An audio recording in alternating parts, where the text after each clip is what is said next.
Excel পেডটা দেখে বললেন হয়তো ভেঙে গেছে, কিন্তু এটা তো এখানে হবে না।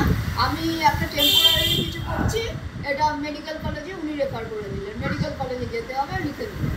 কিন্তু আমার পক্ষে সেটা একেবারে অসম্ভব ছিল।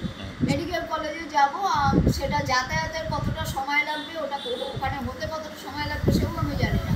হয়তো আমি এসে দেখবো আমার দাদা একজন মেন্টাল পেশেন্ট, হয়তো এসে দেখবো সে রাস্তায় বেরিয়ে কোথায় চলে গেছে, তাকে আর খুঁজে পাবো না, এরকম অবস্থা। তো সেখানে আমার পক্ষে তো যাওয়া সম্ভব ছিল না। তা যাই হোক, আমি ওই হসপিটাল থেকে আমাকে যে নিয়ে গেছিলো, অনেক কষ্ট করে ধরে টরে নিয়ে গেছে। আমাকে দুদিন দুজন নিয়ে গেছে। প্রথম দিন একজন মহিলা নিয়ে গেছে, যে আমি তাদের বাড়িতে পড়াই, তিনিও আমার জন্য খুব কষ্ট করেছেন। আমাকে ধরে ধরে, তখন আমি লাঠি নিয়ে ধরে রিক্সায় করে উঠিয়ে, এগুলো বলতে গেলে সময় লাগবে।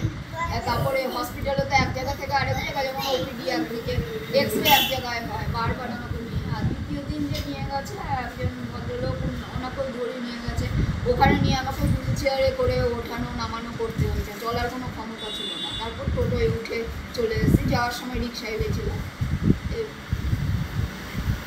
যাক হচ্ছে বউকে ধন্যবাদ দিই যে তুমি এখন স্বাভাবিক মতো মোটামুটি হাঁটাচলা করে এখন পাচ্ছি। আর এই যে কাজগুলো করতে, যেটা আমার খুব দরকার ছিল, প্রয়োজন ছিল।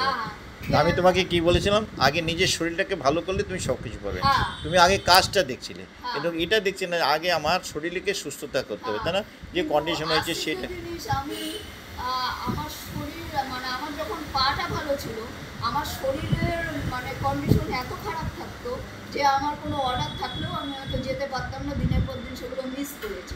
আমার এখন পায়ের এই অবস্থা, আমার শরীরও পারমিট করলো যাওয়ার জন্য, এটা মানে সব থেকে আসতে। আচ্ছা, এবার হচ্ছে যে ওই যে ক্যারিমোহন কলেজের প্রফেসর যে বইগুলো অর্ডার দিলেন, উনি রেঞ্জটা বললেন। তো আমি বললাম যে আমার এই ব্যাপার,